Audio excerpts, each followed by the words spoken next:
ಇಷ್ಟು ಹೊತ್ತು ನಮ್ಮೊಂದಿಗೆ ಅಮೂಲ್ಯವಾದ ಸಮಯವನ್ನು ಕೊಟ್ಟಿದ್ದೀರಿ. ಎಲ್ಲರಲ್ಲಿ ಕೇಳುವ ಹಾಗೆ ಕಾರ್ಯಕ್ರಮದ ಕಡೆಯ ಭಾಗವಾಗಿ ಆ 60 ವರ್ಷ ಆರಂಭ ಆಯ್ತು. ಸುದೀರ್ಘವಾಗಿ 40 ವರ್ಷದ 4 ದಶಕಗಳ ತಿರುಗಾಟವನ್ನ ಮಾಡಿದ್ದೀರಿ. ಇಷ್ಟು ತಿರುಗಾಟದ ನಡುವೆ ಶರ್ಮಣ್ಣನಿಗೆ ಅತ್ಯಂತ ನೋವಿನ ವಿಚಾರವಾಗಿ ಪರಿಣಮಿಸಿದ ಒಂದು ವಿಚಾರ ಯಾವುದಾದಿದ್ರೆ ಹಂಚಿಕೊಳ್ಳಬಹುದು. ನನಗೆ ಈ ವಿಚಾರ ತುಂಬಾ ನೋವಾಗಿ ಕಾಡಿದೆ. ಯಾಕಂದ್ರೆ ನಾನು ಹೇಳಿದೆ, ನಾನು ಮೂಲ ಗುರುಗಳಾಗಿ ನನ್ನನ್ನು ಮಗನಾಗಿ ಕಂಡದ್ದು, ನಾನು ಒಂದು ಗುರುವಿನಾಗಿಯೋ ತಂದೆಯ ಅತ್ಯಂತ ಹಿಂದೂ ಅಭಿಮಾನಿಸಲು ಕಟೀಲು ಶ್ರೀನಿವಾಸರಾಯರು. ಯಾವ ವೇಷವನ್ನು ಮಾಡಬಲ್ಲವರು, ರಂಗದಲ್ಲಿ ಅಪಾರ ಅನುಭವ. ಆಯ್ತಾ, ಅವರು ಹಾರ್ಟ್ ಅಟ್ಯಾಕ್ನಲ್ಲಿ ಹೋದ್ರು. ನಿಜವಾಗಿ ನನಗೆ ತುಂಬಾ ನೋವಾದ, ನಾನು ತುಂಬಾ ನಷ್ಟಗೊಂಡ ಸಮಯ. ಯಾಕಂದ್ರೆ ಅವರು ಇನ್ನು ಕೆಲವು ಸಮಯ ಇರ್ತಿದ್ರೆ ನಾನು ಕಟೀಲು ಮೇಳಕ್ಕೆ ಇನ್ನಷ್ಟು ಬೇಗ ಸೇರ್ಪಡೆಗೊಳ್ತಿದ್ದೀರಾ. ಅದು ನನಗೆ ಇನ್ನಷ್ಟು ವೃದ್ಧಿಗೆ ಕಾರಣ ಆಗ್ತಿತ್ತು. ನಾನು ಇನ್ನು ಹೆಚ್ಚು ಬೆಳೆಯುತ್ತಿದ್ದೆ ಇದರಲ್ಲಿ. ಅದು ನನಗೆ ತುಂಬಾ ನೋವಿಗೆ ಕಾರಣ ಆಯಿತು. ಇನ್ನೊಬ್ರು ಪೂಂಜ ಭಾಗವತರು ತೇರಿಕೊಂಡ ದೊಡ್ಡ ನೀತಿ ಹೋಯ್ತು, ಅದು ಮನಸ್ಸಿಗೆ. ಮತ್ತೆ ಈ ತರ ಕಹಿ ಘಟನೆಗಳು ಮೇಳದಲ್ಲಿ ಉಂಟಾ? ಇನ್ನು ನಾನು 4ನೇ ಮೇಳದಲ್ಲಿ ಪ್ರಾರಂಭದಲ್ಲಿರುವ ಕಾಲಕ್ಕೆ ಈ ನನಗೇ ವೇಷಗಳು ಬೇಕಷ್ಟು ಬರುವ ಕಾಲಕ್ಕೆ ನನ್ನ ಹಿಂದಿಂದ ಬೇಕಾದಷ್ಟು ಹೇಳಿದವರು ಇದ್ದಾರೆ ಅಂತ ತೆಕ್ಕೊಳ್ಳುವುದೇ ಇಲ್ಲ. ಅದನ್ನೆಲ್ಲ ಅದು ವೃತ್ತಿಯಲ್ಲಿ ಸಹಜ. ವೃತ್ತಿಯಲ್ಲಿ ಸಹಜ. ಒಬ್ಬನ ವೃತ್ತಿಯನ್ನು ಕಂಡಾಗಲೂ ಆಗ್ತದೆ, ಮತ್ತು ಇನ್ನೊಬ್ಬನಿಗೆ ಹೆಚ್ಚು ಗೌರವ ಸಿಕ್ಕಿದ್ದನ್ನು ಕಂಡರೂ ಅಸಮಾಧಾನ ಆಗ್ತದೆ. ಹೀಗೆಲ್ಲ ಹಲವಾರುಂಟು ಇರ್ತದೆ. ಅದೆಲ್ಲ ಸರ್ವೇ ಸಾಮಾನ್ಯ ಕಾಮನ್ ವಿಷಯಗಳು. ಶರ್ಮಣ್ಣನವರು ಮೆಚ್ಚಿಕೊಂಡಂತಹ ವೇಷಧಾರಿ ಯಾರು? ಒಂದು ನಮ್ಮ ಗುರುಗಳು ಸೂರ್ಯಕುಮಾರಿ ಗೋವಿಂದ ಭಟ್ರು. ಯಾಕಂದ್ರೆ ಅದು ದೇವರು ಕೊಟ್ಟ ಯಾವ ವೇಷೋಪಾಸಿ. 2 ವೇಷಗಳು ಅಂಥ ಆಯಕಟ್ಟು, ಅಂಥ ಪ್ರಮಾಣ. ಆಮೇಲೆ ಅವರ ಸ್ವರ, ಅವರ ಅತ್ಯಂತ ಸ್ಫುಟವಾದ ಮಾತುಗಳು, ಆ ರಂಗಕ್ಕೆ ಏರು ಇಳಿಗಳು, ಕೊಡುಗೆ, ಆ ಒಂದು ಪದ್ಯಕ್ಕೆ ಹೇಳುವ ಚಂದದಲ್ಲಿ ಸಭೆಯನ್ನು ಕಾಯಕಲ ಪ್ರಸಂಗದಲ್ಲ ಭೃಗು ಎಲ್ಲ ಉಂಟು. ಆ ದೇವೇಂದ್ರ ಎಲ್ಲ ಒಂದು ಸಭೆಯಲ್ಲಿ ಗಲಾಟೆ ಮಾಡುವ ಒಮ್ಮೆ ಟಪ್ಪ ಹೇಳಲಿಕ್ಕುಂಟು, ಹೇಳುವಾಗಲೇ ದೇವೇಂದ್ರ ಹೀಗಾಗಬೇಕು. ಆ ರಂಗದ ಅತ್ಯಂತ ಸೂಕ್ಷ್ಮ ಚಲನೆ, ಕೊನೆ ಕ್ಷಣದ ತನಕ ಅಧ್ಯಯನಶೀಲತ್ವದಲ್ಲಿದ್ದದ್ದು. ಅವರು ಬಹುಶಃ ಸುಣ್ಣಂಬಳದವರು ಮಾದರಿ ಅವರೇ. ಸುಣ್ಣಂಬಳದವರ ಪಾತ್ರದಲ್ಲಿ ಕಾಣುವುದು ಅವರದ್ದೇ. ಯಾಕಂದ್ರೆ ಹೈಯೆಸ್ಟ್ ಕೋಪಣಗಳ ಅವರನ್ನು ತುಂಬಾ ಅವರ ವಿಷಯಕ್ಕೆ ಮಾರು ಹೋದವರು. ಆಮೇಲೆ ನಾನು ರಂಗದ ವಿಷಯವಾಗಿ ಶ್ರೀನಾರಾಯಣ ಹೇಗೂ ಇದ್ದಾರೆ, ಮತ್ತೆ ಅತ್ಯಂತ ಪ್ರಭಾವಿತನಾದ ಸುಣ್ಣಂಬಳ ವಿಶ್ವಣ್ಣ. ಯಾಕಂದ್ರೆ ರಂಗದಲ್ಲಿ ಅವರ ನಡೆ ರವೀಂದ್ರ ಅವರು ಕುಣಿಯುವುದನ್ನು ಇತರ ವಿಷಯವನ್ನು ಹೇಳಿದ್ದಲ್ಲ, ಒಂದು ರಂಗದಲ್ಲಿ ಪಾತ್ರವನ್ನು ಕಟ್ಟಿಕೊಂಡು ಹೋಗುವ ರೀತಿ ಅದು ಬಹಳ ಚಂದ. ಪ್ರಾಸ್ತಾವಿಕತೆ ಎಲ್ಲ ಭಾರಿ, ಪದ್ಯಕ್ಕೆ ನೇರ ಬರುವುದು, ಆ ವಿಷಯ ಕೊಂಡೋಗುವುದು, ಮತ್ತೆ ಸುಲಭದಲ್ಲಿ ಜನರಿಗೆ ಅರ್ಥ ಆಗುವ ಹಾಗೆ, ಅದು ಮನಸ್ಸಿಗೆ ತಟ್ಟುವ ಹಾಗೆ, ನಾನು ಅಲ್ಲದೆ ಇನ್ನೊಬ್ಬರು ನಡೆಸುವ ಭಾವನಾತ್ಮಕವಾಗಿ ನೋಡುದು, ಮತ್ತೆ ಟೋಟಲ್ ಟೀಮ್ ವರ್ಕ್ ಅಲ್ಲಿ ಮುಂದೆ ಹೋಗುವ ರೀತಿ, ಹೊಸ ಹೊಸ ಚಿಂತನೆಗಳು, ಅದಕ್ಕೆ ಅವರು ಕೊಡುವ ತನ್ನದೇ ಆದಂತ ಸೊಬಗು. ಹಾಗೆ ನಾನು ತುಂಬಾ ಪ್ರಭಾವಿತ ವಿಶ್ವಣ್ಣನಿಂದ. ಹೌದು, ಗುರುಗಳಿಂದ. ಮತ್ತೆ ವಿಶ್ವಣ್ಣ.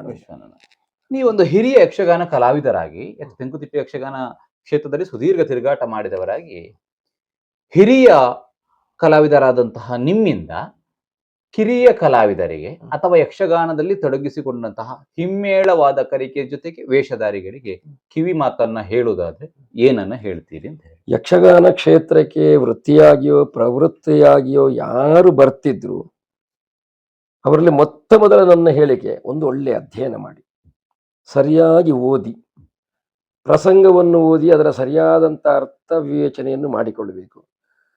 ಮತ್ತೆ ಚೌಕಿ ಶಿಸ್ತು, ರಂಗದ ಶಿಸ್ತು, ರಂಗನಡೆ, ಅದರ ಶ್ರದ್ಧೆ, ಅದೆಲ್ಲವನ್ನು ತುಂಬಿಕೊಂಡಿರಲೇಬೇಕು ಅಂತ. ಅಧ್ಯಯನ ಇಲ್ಲದಿದ್ದರೆ ಈ ಕ್ಷೇತ್ರದಲ್ಲಿ ಯಾವನಿಗೂ ಮೇಲೆ ಬರಲಿಕ್ಕೆ ತುಂಬಾ ಕಷ್ಟ ಉಂಟು. ಶುದ್ಧತೆ ಬೇಕು, ಮತ್ತೆ ಶ್ರದ್ಧೆ. ನಾನು ಮಾಡುವ ಉದ್ಯೋಗದಲ್ಲಿ ಅವನಿಗೆ ಶ್ರದ್ಧೆ ಬೇಕೇ ಬೇಕು. ಔದಾಸೀನ್ಯ ಇರಲೇಬಾರದು. ಆ ಔದಾಸೀನ್ಯ ಬಂದ್ರೆ ಅವನ ಔದಾಸೀನ್ಯವೇ ಅವನನ್ನು ಸೋಲಿಸ್ತದೆ.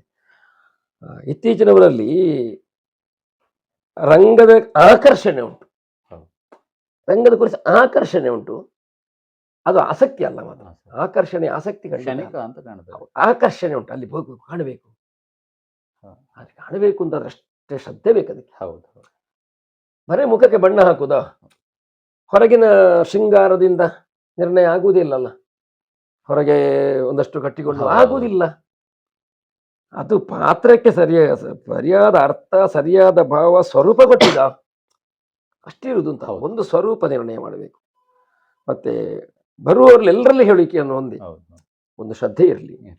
ಬಂದ ಮೇಲೆ ಇದರಲ್ಲಿ ಒಂದು ಸಾಧನೆ ಮಾಡುವಂತ ಒಂದು ಒಳ್ಳೆ ಮನಸ್ಸಿರಲಿ.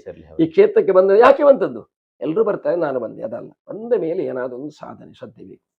ಅಧ್ಯಯನ ಓದಲೇಬೇಕು. ಪುರಾಣವನ್ನು ಓದಿಯಷ್ಟು ನಮಗೆ ಒಳ್ಳೇದು. ಅದೇ ಬರ್ತದೆ ಅಂತಲ್ಲ, ಆ ವಿಷಯಗಳೆಲ್ಲ ಮನದಲ್ಲಿದ್ರೆ ನಮಗೆ ಎಲ್ಲಿಗೋ ಅದನ್ನು ತಿಕ್ಕೊಂಡು ಬಂದು ಚಂದ ಮಾಡ್ಲಿಕ್ಕೆ ಆಗ್ತದೆ. ಯಾಕಂದ್ರೆ ಈಗಿನ ಮತ್ತೆ ಕಲೆ ಕ್ಷೀಣಿಸ್ತದೆ, ಕಲೆ ನಾಳೆ ಉಳಿಲಿಕ್ಕೆಲ್ಲ ಅದೆಲ್ಲ ಹೇಳಲಿಕ್ಕೆ ಆಗುದಿಲ್ಲ. ಯಾಕಂದ್ರೆ ಕಾಲ ಹಾಗೇನು ಇಲ್ಲ. ಹಿಂದೆ ಇತ್ತು, ಈಗಲೂ ಉಂಟು, ಇನ್ನು ಮುಂದೆ ಹೋಗ್ತದೆ. ನಮ್ಮಿಂದ ಎಲ್ಲ ಅದು ಇನ್ನೊಬ್ಬರಿಂದ ಏನಿಲ್ಲ ಅಂತ ಹೇಳಲಿಕ್ಕೆಲ್ಲ. ನಾವು ಹೋದ್ರೆ ಇನ್ನೊಬ್ರು ಬರ್ತಾರೆ. ಈ ಒಂದು ಕಾಲಕ್ಕೆ ನಾನು ನನ್ನ ಕ್ಷೇತ್ರದಲ್ಲಿ ಒಳ್ಳೆ ವಿಜೃಂಭಿಸ್ತಿದ್ದೆ, ಈಗ ನನ್ನ ನಂತರ ಬಂದವರು ಇಲ್ವ, ನನ್ನಿಂದ ಮೊದಲು ಇದ್ದವರು ಹೋದ ಮೇಲೆ ನಾನು ಇಲ್ಲಿ.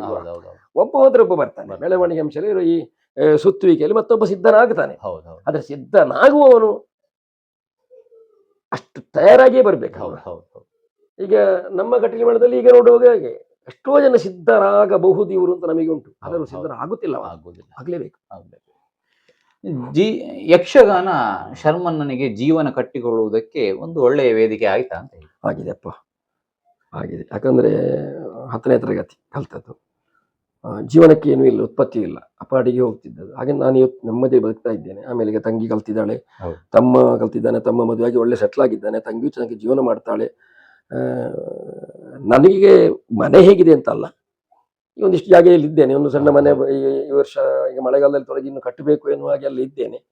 ಮತ್ತೆ ಅದಕ್ಕಿಂತ ಹೆಚ್ಚು ಅಶನ ವಸನ ವಸತಿ, ಇದಕ್ಕೆ ಏನು ತೊಡಕಾಗಲಿಲ್ಲ. ಎಲ್ಲಕ್ಕಿಂತ ಹೆಚ್ಚು ಈ ಕ್ಷೇತ್ರ ನಮಗೆ ಕೊಟ್ಟೊಂದು ಅಭಿಮಾನಿ ಬಳಗ. ಈ ಎಂದು ಕೂಡ ನನ್ನ ಹೆಸರು ಹೇಳಿದ್ರೆ ಅಭಿಮಾನದಿಂದ ಮಾತಾಡುವ ಎಷ್ಟೋ ಜನ ಇದ್ದಾರೆ. ಅಂತ ಒಂದು ಅಭಿಮಾನ ಕೊಟ್ಟಿದೆ. ಯಾವ ರಾಜಕೀಯದವನಿಗೆ ಅಷ್ಟು ಕಷ್ಟ ಉಂಟು ಸಿಗ್ಲಿಕ್ಕೆ. ಬೇಕಾದ ಇದರಲ್ಲಿ ಶ್ರದ್ಧೆ, ಒಳ್ಳೆ ಓದು, ಚಂದ ಮಾತು, ಒಳ್ಳೆ ವ್ಯವಹಾರ, ಬರೀ ರಂಗ ವ್ಯವಹಾರ ಅಂತಲ್ಲ, ಒಟ್ಟು ಅವನ ವ್ಯವಹಾರ ಚಂದ ಇರಬೇಕು. ಇದ್ರೆ ನಮಗೊಂದು ಎಷ್ಟು ಹತ್ತೂರಿನ ಮಂದಿಗಳ ಅಭಿಮಾನ ಕಟೀಲು ಮೇಳಕ್ಕೆ ಉಂಟು. ಮತ್ತೆ ನಮಗೆ ಅಭಿಮಾನಿ ವರ್ಗವೇ ನಮಗೆ ಗೊತ್ತುಂಟಲ್ಲ, ನಾವು ಹೋದಲ್ಲಿಗೆ ಎಂತೆಂಥವರೆಲ್ಲ ನಮ್ಮನ್ನು ಯಾವ ರೀತಿ ಕಾಣ್ತಾರೆ ಅಂತ ಹೇಳಿಕೊಂಡು ನಡುಬೀಜಲ್ಲಿ ನಿಂತಾಗ ಬಂದು ಹೀಗೆ ಮಾಡುವವರು ಇದ್ದಾರೆ. ಹಾಗಂದ್ರೆ ಅದು ಅಷ್ಟು ಮಾಡಬೇಕಾದ್ರೆ ನಾವು ಸರಿಬೇಕು. ಕಟೀಲು ಮೇಳ ನಮಗೆ ಕೊಟ್ಟ ಅಭಿಮಾನ ಉಂಟಲ್ಲ. ಕಡೆಯದಾಗಿ ಇಷ್ಟು ಹೊತ್ತು ಅಮೂಲ್ಯವಾದ ಸಮಯವನ್ನ ಕೊಟ್ಟಿದ್ದೀರಿ, ಸಂತೋಷ.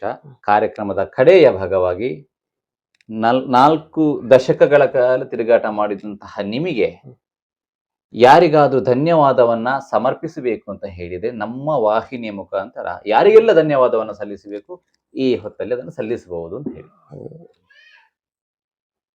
ಬಹುಶಃ ಧನ್ಯವಾದ ಸಮರ್ಪಣೆ ಅಂತ ಹೇಳಿದ್ರೆ ಯಕ್ಷಗಾನಕ್ಕೆ ಸಂಬಂಧಪಟ್ಟ ಎಲ್ರಿಗೂ ನಾನು ಧನ್ಯವಾದ ಹೇಳಬೇಕು.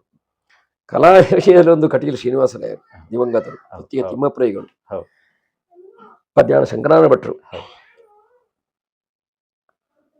ಆಮೇಲೆ ಮಂಜೇಶ್ವರ ಜನಾರ್ದನ ಜೋಗಿ ಅಂತವರು, ಇಂತಿಷ್ಟೆಷ್ಟೋ ಕಲಾವಿದರಿದ್ದಾರೆ. ನನ್ನ ಯಕ್ಷಗಾನ ರಂಗಕ್ಕೆ ನನ್ನನ್ನು ಕಟ್ಟಿಕೊಟ್ಟವರು. ಇಷ್ಟಿಷ್ಟು ಸಣ್ಣ ತಪ್ಪನ್ನು ಹೇಳಿದ್ರು ಅದನ್ನು ನಸವಾಗಿ ಖಂಡಿಸಿ ಅಥವಾ ಅದನ್ನು ಡೋಂಗಿ ಮಾಡಿದ ಹಾಗೆ ಮಾತಾಡಿ ನಮ್ಮನ್ನು ಕೆಣಕಿ ಅದನ್ನು ಸರಿ ಮಾಡಿದವರಿದ್ದಾರೆ. ಬಹುಶಃ ಒಬ್ಬ ಸಿದ್ಧನಾಗಬೇಕು ಅಂತಾದ್ರೆ ಒಬ್ಬನಿಂದಲೇ ಅಲ್ಲ, ಅವ ಎಷ್ಟು ಸಾಧನೆ ಮಾಡಬೇಕು, ಪೂರಕತೆ ಬೇಕಾಗ್ತದೆ. ಕೆಲವರ ಚುಚ್ಚು ಮಾತು, ಕೆಲವರ ಚಾಟಿಯೇಟಿನಂತ ಮಾತು, ಕೆಲವರ ಒಳ್ಳೆಯ ಮಾತು, ಇದೆಲ್ಲವನ್ನು ಸೇರಿಕೊಂಡು ಅದೆಲ್ಲ ಅಭಿಮಾನ ಭಂಗ ಆಯ್ತು ಅಂತ ತೆಕ್ಕೊಂಡ್ರೆ ಒಳ್ಳೇದಿಲ್ಲ. ಅದನ್ನು ಸ್ವೀಕರಿಸಿಕೊಂಡು ಬೆಳೆದ್ರೆ ಮಾತ್ರ ಆಗುದು. ಹಾಗೆ ನನ್ನ ಬೆಳವಣಿಗೆ ಕಾರಣೀಕರ್ತರಾದ ಅನೇಕ ಮಂದಿ ಮೂಲವಾಗಿ ಗೊಂದೂರುಗಳಿದ್ದಾರೆ, ಕರ್ಗಲ್ ವಿಶ್ವೇಶ್ವರ ಭಟ್ರು, ಆಮೇಲೆ ಸದಾ ಪೂಜನೀಯರ ಅಂತ ನಿಡ್ಲೆ ನರಸಿಂಹಟ್ರು, ಸೊಣ್ಣಂಬಳ ವಿಶ್ವಣ್ಣ ಅಂತವರು ನಮ್ಮ ಹಿಂದೆ ಆಗಿ ಹೋದ ದನಿಗಳು, ಕಟೀಲ ಅಸ್ರಣ್ಣ ಪರಂಪರೆಯವರು, ನಮ್ಮ ಈಗಿನ ದನಿಗಳು, ಸಹ ಕಲಾವಿದರು ಅಂತ. ಅದು ಯಾರ ಹೆಸರನ್ನು ಹೇಳುವುದು, ಯಾವ ಹೆಸರನ್ನು ಬಿಡುವುದು ಅಂತ. ಅಂತೂ ಶರ್ಮ ಎಂಬವನಿಗೆ ಒಂದು ಯಕ್ಷಗಾನದಲ್ಲಿ ಒಂದು ಒಳ್ಳೆಯ ಸ್ಥಾನ, ಒಂದು ಒಳ್ಳೆಯ ಮೌಲ್ಯವನ್ನು ತಂದುಕೊಟ್ಟ ಸರ್ವರಿಗೂ ನಾನು ಚಿರಂತರ ಋಣಿಯಾಗಿರುತ್ತೇನೆ. ಅವರೆಲ್ಲರಿಗೂ ಧನ್ಯವಾದಗಳು. ನಿಮ್ಮ ಅಭಿಮಾನಿ ವರ್ಗಕ್ಕೆ ಏನು ಹೇಳ್ತೀರಿ? ಈಗ ನಿಮ್ಮದೊಂದು ಇಂಟರ್ವ್ಯೂ ಬೇಕಂತ ಹೇಳಿ ನನಗೆ ಕಮೆಂಟ್ ಅಲ್ಲಿ ತಿಳಿಸಿದ್ರು, ನಾನು ಹೇಳಿದ್ದೇನೆ. ಅವರಿಗೆ ಏನು ಹೇಳ್ತೀರಿ? ಗುಪ್ತವಾಗಿ ಇದ್ದುಕೊಂಡು ಅಥವಾ ಎದುರಿದ್ದುಕೊಂಡು ತಮ್ಮ ಅಭಿಮಾನವನ್ನು ಈ ರೀತಿಯಾಗಿ ತೋರಿಸಿಕೊಟ್ಟಂತ ಅವರೆಲ್ಲರಿಗೂ ಕೂಡ ನಾನು ಸದಾ ಸರ್ವದಾ ಆಭಾರಿಯಾಗಿರ್ತೇನೆ ಅಥವಾ ಆಭಾರಿಯಾಗಿರ್ತೇನೆ. ಯಾಕಂದ್ರೆ ಒಬ್ಬ ಕಲಾವಿದನ ಬೆಳವಣಿಗೆಗೆ ಮುಖವಾಗಿದ್ದುಕೊಂಡು ಅಥವಾ ಬೆಂಗಡೆಯಲ್ಲಿದ್ದುಕೊಂಡು ಅನುಕೂಲವಾಗುವವರೇ ಅಭಿಮಾನಿಗಳು ಅಂತ. ನಮಗೊಂದು ಬೆಂಬಲ. ಈಗ ನಾವು ಒಂದು ವಿಷಯ ಗೊತ್ತುಂಟ, ಅಣ್ಣ ತಮ್ಮನೊಳಗೆ ನಾವು ಮಾತಾಡುವುದಿಲ್ಲ, ಫ್ರೆಂಡಲ್ಲಿ ನಮ್ಮ ಅತ್ಯಂತ ಆತ್ಮೀಯ ವಿಷಯ ಹೇಳ್ತೇವೆ. ಹಾಗೆ ಒಬ್ಬ ಅಭಿಮಾನಿಯಲ್ಲಿ ನಮಗೆ ತುಂಬಾ ಕೆಲಸ ಎಲ್ಲ ಬಾಯ್ತರೆಯಾಗಿರ್ತೇವೆ, ಆದರೆ ನಮಗೆ ಒಂದು ಋಣ ಇರ್ತದೆ ಅಲ್ಲಿ. ಯಾಕಂದ್ರೆ ಅವರು ಕೊಟ್ಟ ಕೊಡುಗೆ ಅಷ್ಟಿರ್ತದೆ ಅಂತ. ಬೆಳವಣಿಗೆ ಅವರೂ ಪಾತ್ರಧಾರಿಗಳು ಅಂತ. ಹಾಗೆ ಅವರೆಲ್ಲರಿಗೂ ಕೂಡ ಸದಾ ಕೃತಜ್ಞನೂ ಹೌದು. ಅವರಿಗೊಂದು ದೊಡ್ಡ ಪೂರಕ ನಮನ ಉಂಟು. ಎಸ್ ವೀಕ್ಷಕರೇ, ನೋಡಿದ್ರಲ್ಲ ಯಕ್ಷ ಪಯಣದ ಕಥೆಯ ನಮ್ಮ ಈ ಸಂಚಿಕೆಯಲ್ಲಿ ನೀವು ನೋಡಿರುವಂತದ್ದು ಕಟೀಲು ಮೇಳದಲ್ಲಿ ಸುದೀರ್ಘವಾದ ತಿರುಗಾಟ ಮಾಡಿದಂತಹ ವಿಷ್ಣು ಶರ್ಮರು. ಇವರ ಸಂದರ್ಶನ ನಿಮಗೆ ಬಹಳಷ್ಟು ತೃಪ್ತಿಯನ್ನ ತಂದಿದೆ ಅಂತ ಹೇಳಿ ಗ್ರಹಿಸಿಕೊಳ್ಳುತ್ತೇನೆ. ನೀವು ಕಮೆಂಟ್ ಬಾಕ್ಸ್ ಅಲ್ಲಿ ಏನು ಶರ್ಮನ್ನರ ಸಂದರ್ಶನ ಆಗಬೇಕು ಅಂತ ಹೇಳಿದ್ದೀರಿ, ಅದಕ್ಕೆ ನ್ಯಾಯಯುತವಾಗಿರುವಂತಹ ಸಂದರ್ಶನವನ್ನ ಮಾಡಿದ್ದೇನೆ. ನೀವು ಸಂತೋಷಗೊಂಡಿದ್ದೀರಿ ಅಂತ ಅಂದುಕೊಳ್ತೇನೆ. ಶರ್ಮಣ್ಣ, ನಿಮ್ಮ ಅಮೂಲ್ಯವಾದಂತಹ ಸಮಯವನ್ನ ನಮ್ಮೊಂದಿಗೆ ಇಷ್ಟು ಹೊತ್ತು ನೀಡಿದಕ್ಕಾಗಿ ಧನ್ಯವಾದವನ್ನು ಸಲ್ಲಿಸ್ತಾ ಇದ್ದೇನೆ. ನಿಮಗೂ ನಾನು ಕೃತಜ್ಞ. ಎಸ್ ವೀಕ್ಷಕರೇ, ನೋಡಿದ್ರಲ್ಲ, ಇದು ಯಕ್ಷ ಪಯಣದ ಕಥೆಯ ಈ ಸಂಚಿಕೆ. ಮುಂದಿನ ಸಂಚಿಕೆಯಲ್ಲಿ ಮತ್ತೋರ್ವರು ವಿಶೇಷವಾದಂತಹ ಯಕ್ಷ ಸಾಧಕರ ಯಕ್ಷ ಪಯಣದ ಕಥೆಯನ್ನ ನಿಮ್ಮ ಮುಂದೆ ತರ್ತೇನೆ. ಅಲ್ಲಿಯವರೆಗೆ ನಮ್ಮ ವಾಹಿನಿಯನ್ನ ವೀಕ್ಷಿಸ್ತಾ ಇರಿ. ಈ ಸಂಚಿಕೆ ತಮಗೆ ಇಷ್ಟವಾಗಿದ್ದಲ್ಲಿ ವಾಹಿನಿಯನ್ನ ಸಬ್ಸ್ಕ್ರೈಬ್ ಮಾಡಿ. ಇದು ಯಕ್ಷ-ಇನ್ಫೋ ಕನ್ನಡ, ಸತ್ಯ ವಿಚಾರಗಳ ಸ್ಪಷ್ಟ ಸುದ್ದಿ. ಮುಂದಿನ ಬಾರಿ ಮತ್ತೊಬ್ಬರು ವಿಶೇಷ ಅತಿಥಿಗಳೊಂದಿಗೆ ಸಿಗೋಣ. ನಮಸ್ಕಾರ.